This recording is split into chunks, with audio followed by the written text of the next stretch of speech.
Ukraine is building something unprecedented on the modern battlefield, a robot army. And it's not sci-fi, it's happening right now.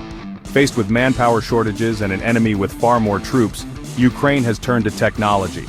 By the end of 2025, they plan to deploy a staggering 15,000 uncrewed ground vehicles. From combat bots armed with machine guns, to robots that evacuate the wounded, lay mines, and scout enemy positions.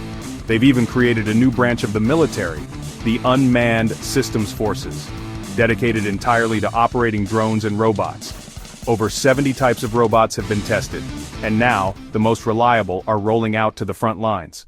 This is asymmetric warfare in action, using innovation to outsmart and outpace a larger force. And if Ukraine can scale this, it might change not just this war, but the future of combat worldwide. Here's my question to you. If your country had to choose, would you invest more in human soldiers or robotic armies? Drop your thoughts in the comments. I will give heart to the best comments. If you love science and want India to lead the future, subscribe to @SciX24 right now.